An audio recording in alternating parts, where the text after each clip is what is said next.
All right. I do not. Okay. Can you talk? Yeah. Can you hear I me now? cannot hear you. Oh no. Mm, let's see. It's something on his end.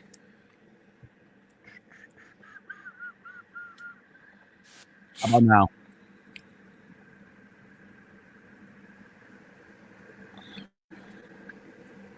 I do not. Look frozen. Can you hear me No, now? it's not. It just. You still can't hear me? Get tissue. Fuck.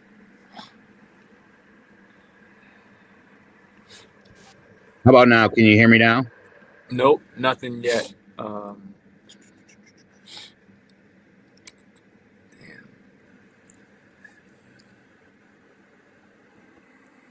How about now? Excuse me. Okay. Can you hear I me? do not know. You think I should get off and get back on then? Yeah, I'll get off and get back on.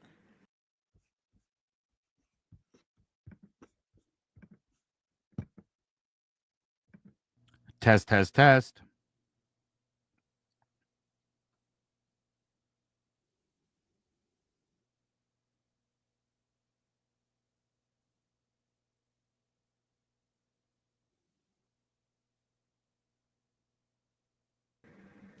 Yo. How about now? Okay, I Oh can hear you now. my God. All right. Awesome. How are you? I'm good, Jess Hilarious. How are you? I'm good. Thanks for asking. I got to tell you, I What's I up? am a fan. I've been following you for a couple years now, and I think obviously I'm a radio guy, so I know you from Yeah. the Breakfast Club, Yes. which you're absolutely killing it on there. Thank you. Your YouTube channel, all your shorts. Thank I you. love all the French stuff that you do, and Yeah. obviously you're a stand-up comedian. You're an actress. You are, I mean, you're just, I believe, one of the most naturally talented people I've Thank ever you. seen in my life. Thank you so much. And you are coming to the Hartford Funny Bone this weekend. Yes, I am. I'm coming back, guys. Now, listen, when I was in Hartford last time, see, because I like to compare, when I go to cities, I like to compare the other cities in the same state. So I've done New Haven, I've done Foxwoods, and I've done Bridgeport. Mhm. Now, Hartford. Bridgeport got everybody beat on the ratchet. On it. I compared Bridgeport to Baltimore. That's where I'm from. All right, fair. But Hartford is number 2. Okay, yeah, no, we'll take it. Yes, but I love it though. It feels like a home away from home. I love the energy. They always treat me like I'm their cousins. So that's one thing I love about Hartford.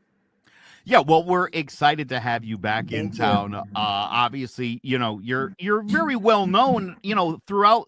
I would say the whole Northeast. Yeah. Obviously, I obviously around the world and probably obviously around the country, but I mean up here Yeah. especially, I think people really dig you. You're obviously Absolutely. an East Coast gal. I'm assuming you live in New York now. Yes, because I do Breakfast Club, so I have to live in New York. Had you been in New York before that, or did you move there for that? No, I moved there. I would never want to live in New York ever. It's just for work. I'm up there for work. I'm making the best. I'm making the best with what I got, man. So yeah. New York is very different. But yeah, I love my fans there, but I would never want to live there outside of work. Let me ask you this. Why do you say that? Man, it's just such a all right. So I'm from Maryland and Baltimore to be exact. But where I live now, I live like in the country. My estate is in Maryland, and I go from that. I have like all these acres of land and all that, and then I come up to New York, and it's just a bunch of tall ass buildings. It Yeah. stinks. Everybody's selling you hot dogs, and it's just people are. I'm just like, God damn it! And then I never meet anybody that's actually from there because there's so many tourists everywhere all the time. So Yeah. it's like, damn, can I get to talk to a real New Yorker? You got to go in deep in the boroughs for that. But yeah, that's what New York is. It's just I was just in New York City for the Macy's Day Parade, and oh god, I mean, right? I guess to your point, it's nothing but tourists. nothing but Yeah, especially New York City. Yeah, that is. I never really thought about it like that before. yeah, man. Huh. Very commercial. All right. So obviously you're in New York, but how often do you get to go back to Baltimore and to your estate, which sounds amazing, by the way?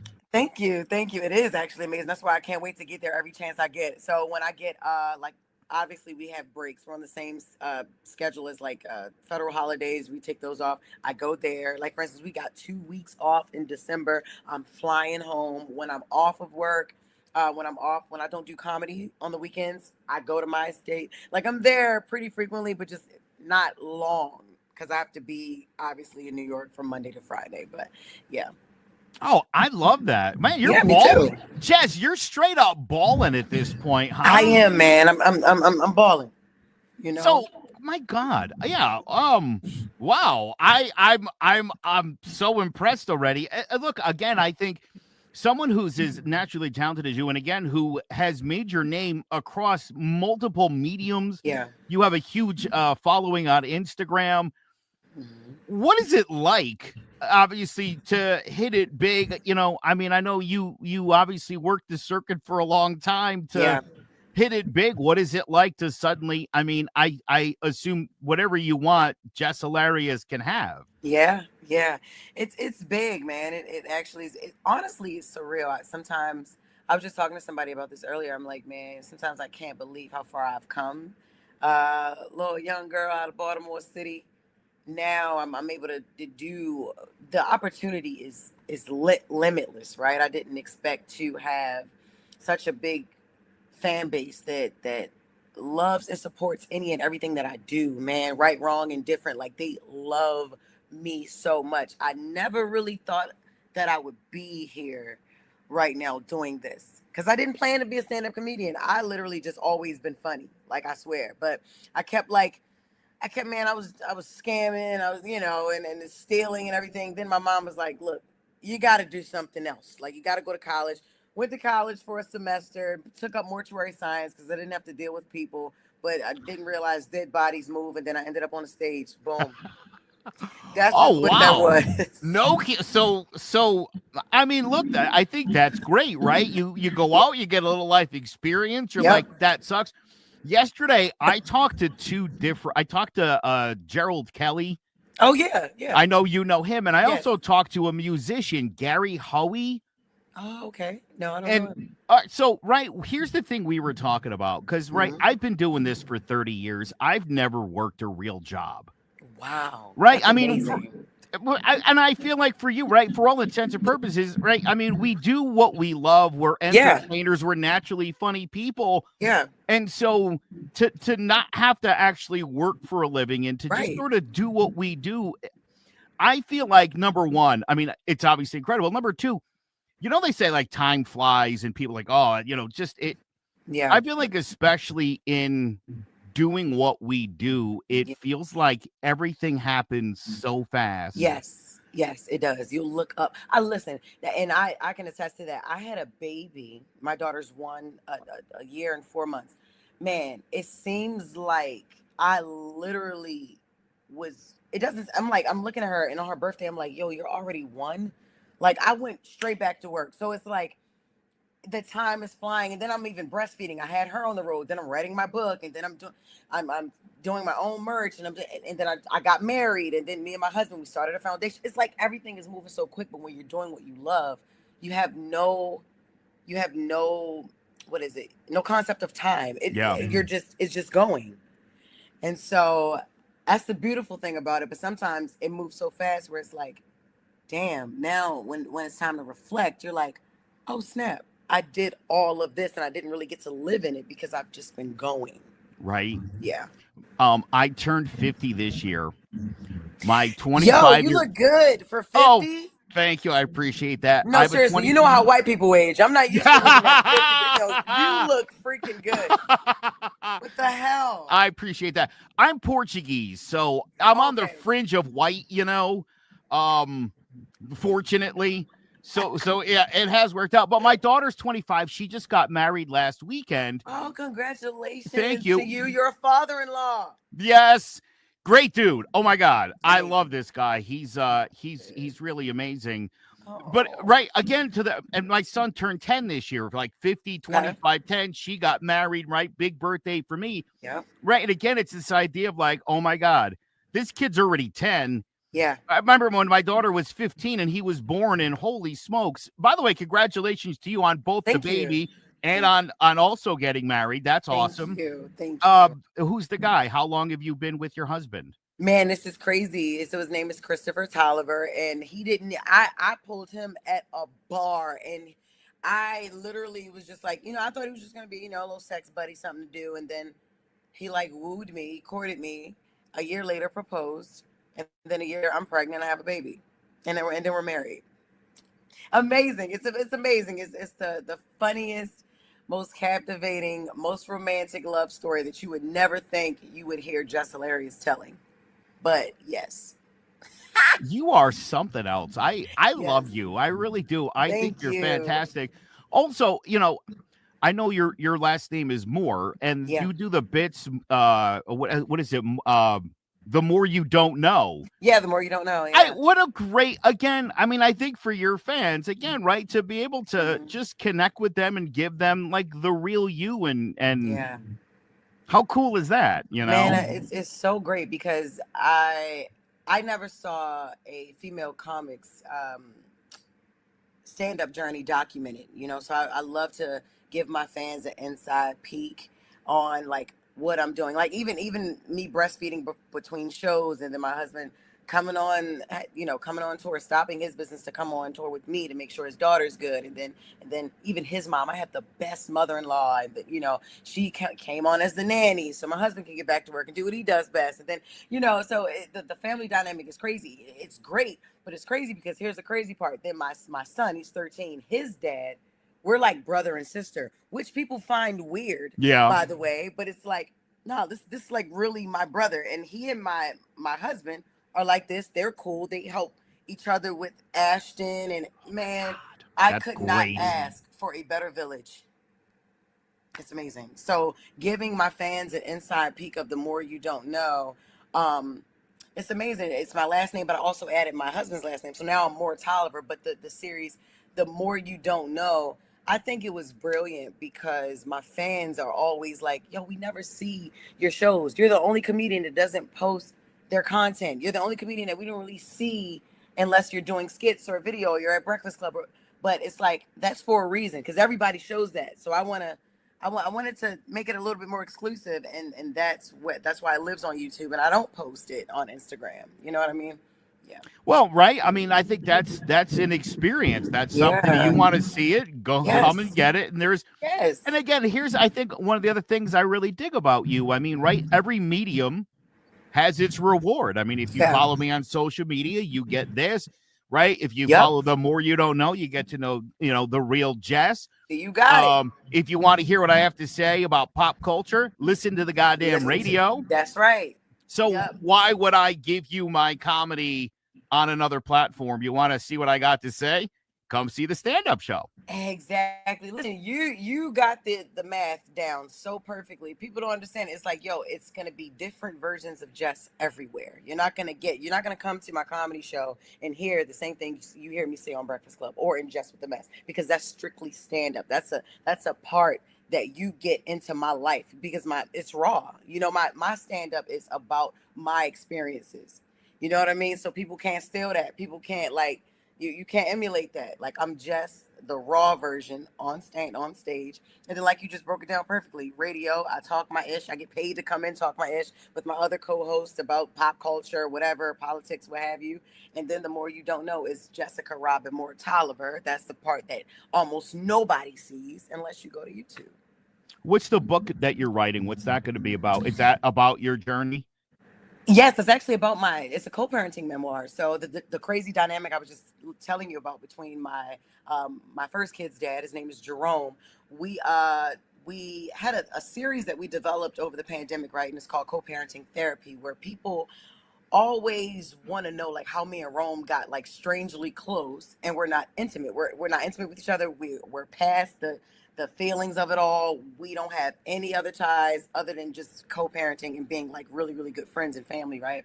People want to know how they were always curious, like, yo, how can I be like this with my baby moms? Or how can I be like this with my baby dad? And so we started that series over it's a YouTube series over the pandemic. And then Charlemagne, when I got the job at the Breakfast Club, came to me. He was like, yo, you should write a book on how you and Rome arrived at this great dynamic that you guys have, and how like it may have been tumultuous, and it really was a bunch of turmoil and all that type. It didn't start off as great as it is now, but that's the beauty of the book. It's a co-parenting memoir that reflects on the journey with me and my son's dad raising our son, and still trying to be in a relationship. And then I'm catching him cheating, and then he over it, and it's a bunch. But that is what the name of the book is called, Till Death Do We Parent, raising my kid with his dad. And so it's available for pre-order, but it officially drops April 28th, 2026. So I'll be doing press for that pretty soon. Oh, that is incredible. I actually, when I met my wife 15 years ago, I was a single father of 2 daughters. Wow. My ex-wife was a Looney Tune, and she left, which was great for us. Right. And I met my current wife of now 15 years at a funeral. Amazing. Oh, wow. Yeah. Right. And I think that it's funny. It was an old classmate's sister of ours we went to the same parochial school total coincidence, but that was the mutual person. And my wife lived in Boston. I was living right outside of Hartford, and we went to the funeral. And again, a lot of people weren't there. That surprised us. We didn't know each other that well, and I mean, she was gorgeous. Yeah. And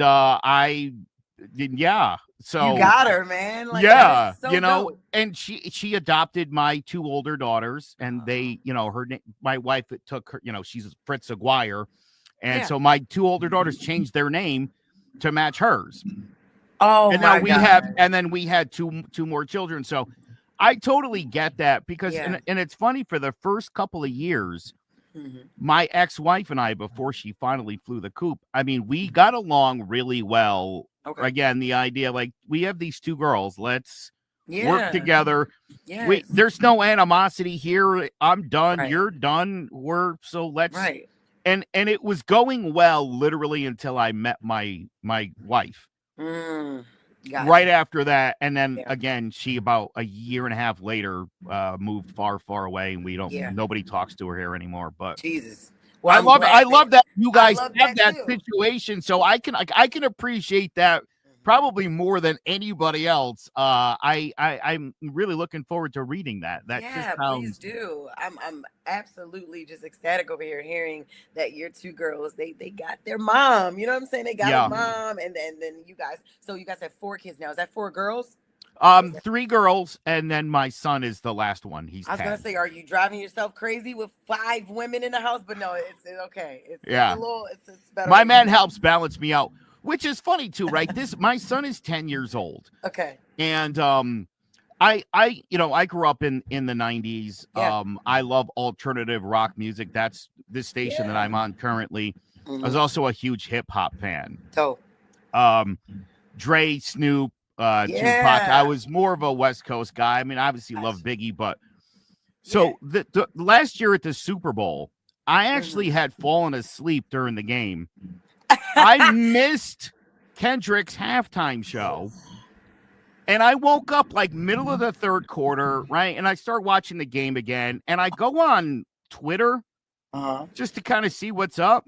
Yeah. And white America lost their mind. And I was like, what's wrong with these people? Right. And I'm scrolling, and I watched it, and I thought it was brilliant. Yes. And he was 9 at the time, but he comes over and he goes, "You know about the beef?" And I'm like, "No, but I'm always down for a beef. Tell me." And so I got super deep. I mean, I love Kendrick. I think he's an unbelievably talented human being like yourself. Yeah, thank you. And so then I had to turn my son on to Tupac. Oh, okay. And then we obviously got into Dre and Snoop, and it's been wild to, like, relive all of that stuff with my son. Yeah. So yeah, I'm thankful that I have But I the one love boy that in the house. though. Is I that love great? how he's 9 years old and he walks up like, "Hey, you know about the beef?" Yeah. And you're like, "What?" You're just waking up like, "Oh, okay, what is it?" Right? You know, but that was one of the biggest beefs. But man, yeah, shout out to Kendrick. Kendrick did freaking great. I'm mad you missed it, but you obviously went back and watched it. And Oh, I've watched that. Oh my God, I've watched that 13-minute halftime show 20, 30 times maybe. God. Still watch You know what? I'll love tell that. you. Do you know what I love too? I love to watch Black people's reaction to the halftime show. I think that is, I'll tell you, especially, you know what killed me? And the first time I found out about it and then watched it was Serena. Really? Oh my God. Yeah. Oh my God. When I found out, like, because I saw her on there and I'm like, what's the Serena thing? And, you know, then I got that whole story. And then when I watched it again, I literally started crying. I was like, girl, yeah. What's up? Yes, I love Oh her. my God. That was incredible. Yeah. Yeah. But, you know, so I think here's my other question. And I'm curious your thoughts.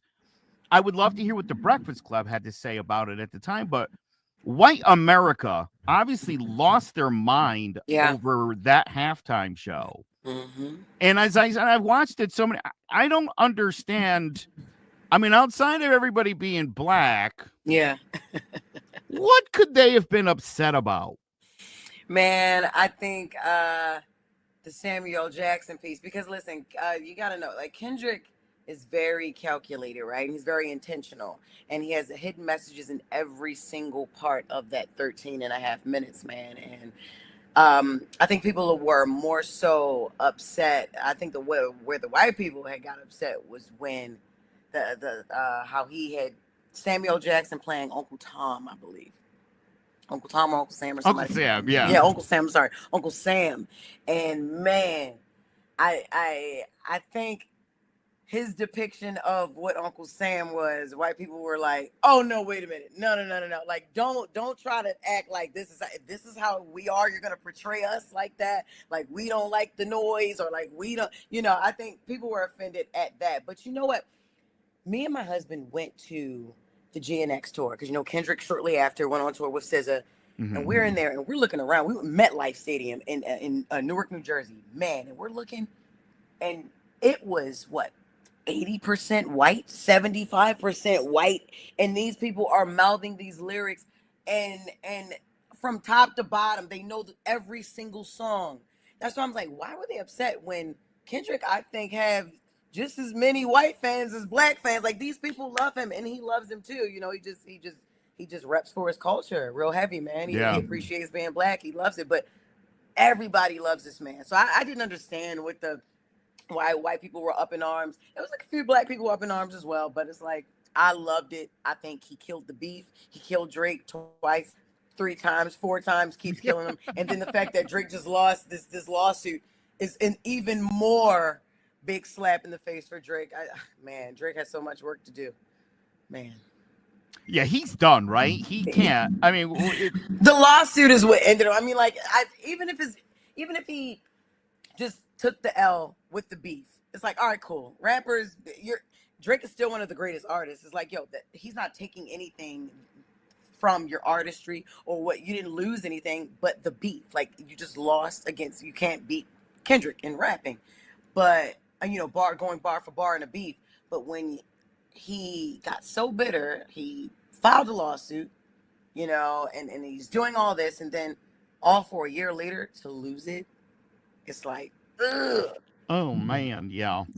So, interestingly enough, in doing all of and so my son came across Eazy-E had a diss track back against Snoop and Dre, and it is absolute fire. I was blown away by it. I mean, he absolutely destroyed them.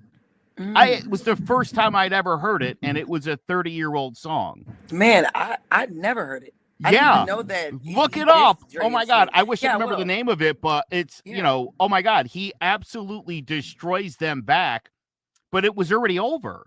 Yeah. Right? Because Dre and Snoop were on the radio. They were super mainstream.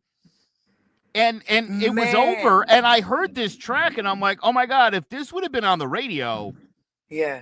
hell, everything would have Done. been different on that beef, because Easy, I mean, destroyed them. Really? Absolutely destroyed them. Never heard that, but you know what? As soon as I get off here, I'm gonna listen to it because I might gotta write some jokes for Hartford from that content. That's some material right there. I hope you do. I That's the swear to material. God, my son started playing that, and I go, "What is that?" And he goes, Yeah. "Oh, this was Easy's diss track back to them." Yeah. And again, as I listened to it, I was like, I was a little embarrassed for Dre, to be honest. Like, really? that's All how- right, yeah. Oh my no. God, I gotta Jess, listen I'm now. telling you, it is, and I'm stunned because funny story, right? I was like super into alt rock. A buddy of mine, a Puerto Rican dude, dropped me off at college, and he went home and he left his Walkman in my dorm. And I went to sleep that night, and I couldn't sleep, and I was like, oh, let me listen to some music. And I put these headphones on, and it was like, you're now about to experience the strength of street knowledge. And I was like, oh, what is this? And, that's how you fell into hip hop? And I listened to the Chronic, and I never stopped. Wow. Okay, Yeah. Puerto Rican friend. Yep. It's my dog right there. Yeah. That's what's up, man. Isn't that hilarious? Yeah, that's hilarious. But I think what's more like stunning about this whole thing is your 9-year-old, man. Like, yeah. He is like, yo, that's crazy. His mind for music already. He may be the next freaking DJ Khaled. Like he's already into music, and he's so young. This is crazy. Like, he takes singing lessons. He has performed on stage now 4 or 5 times. He was just at a club in downtown Hartford like a month ago. Man. Yeah, he only did like 4 songs, but I mean, he's and he's down here all the time. This is my home studio. Yeah. And at night he'll be down here, and he's either singing, he loves rapping. He's obviously a big Kendrick fan. He just got into Hamilton. Really? Congratulations. Yeah. I mean, and he's, oh my God, this kid just constantly rapping it. And also, I already heard Mariah Carey, All I Want for Christmas Is You, because I walked in the house the other day and my dude was singing it a cappella. Yo, listen. All right. You got the next American Idol. Like you have the next American Idol, man. I wish my son knew how to sing and all that. Man, Ashton is so funny. So, and I'll be doing, I have so much material about my 13-year-old, man. When because he watches Kai Cenat, Mr. Beast, and all of that. So he's like, I think I'm gonna make some money. I'm gonna start a career in gaming, Mom. And then I sit and I watch him for like 15 minutes, and he sucks. So it's like, no. That might not be the way, bro. I think you might want to do something else, but he's really good with like stemming. He likes to build software, and like he can take his PC apart, put it back together, and it works perfectly. Like, oh wow. So I'm like, that's engineering. I'm like, do that. Don't play the game because you are awful. So don't do that, but he has in his mind he's gonna game, man. So I'm just trying to support him from afar. Oh my God. So does your son play Roblox? Oh my God. Okay, so the other night, I wake up at 4:00 in the morning to do a morning show. Yeah. Okay? Oh my God. And I got up the other morning, and I'm getting ready. I start scrolling through my phone, and I got a notification at 2:25, and it was like the security double verification. Yeah. So it sends an email, and it's all under my email. Yeah.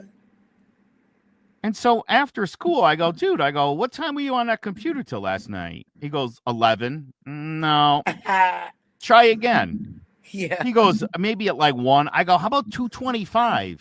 Right. He goes, that was it. I go, dude, it was double security verification. It was you. Who else would have done it? You got hacked at 2:25? Right. Yo, yeah. He's genius. Y'all got to watch out for him. He's 9 already. Man, like this he's genius. Yeah. Yeah. Oh my God. Jess, I'm going to just tell you one more story. I hate to bore you with stories about my son, but the other day, because he's the sweetest kid in the world. Yeah. I go to the school called. He got into a little fisticuff with his buddies. Okay. Somebody was antagonizing him, and this was another night where he woke up in the middle of the night to play video games. Gotcha. got to school in the morning and was tired and pissy. Mhm. And so his buddy was messing with him. And I recently was trying to teach him how to fight because he's a sweet little boy. Yeah. And I was like, Yeah. you got to throw the jab. You got to lead with the jab and then That's throw the right. right. He actually threw the jab. And he caught the kid right in the jaw. And then everybody kind of broke it up. So I was a little bit proud of him for because Right. you know, what it's I'm like, saying? no, don't just throw that punch, dude. Right? Yeah. Yeah. Now you So- can't show it at the school, but it's like when you go It was home- hard to because when the principal told me that, I was like, oh, he led with the jab. All right. That's So right. he was on the playground when I got to the school, and the principal told me what happened. He's like, I'm gonna go get him. He goes out to the playground, and my son looked at him and he went, bruh, are you serious right now? I thought we squashed this like 2 hours ago. Yo, I love that. Yeah. I love that. Yeah. We had a nice talk when we left. I was like, dude, yeah, we're not playing that game anymore. But that was pretty Man. baller. I said, and Yeah. I love that you led with the jab. I think you got to work off that. That's the only way to go. Yep.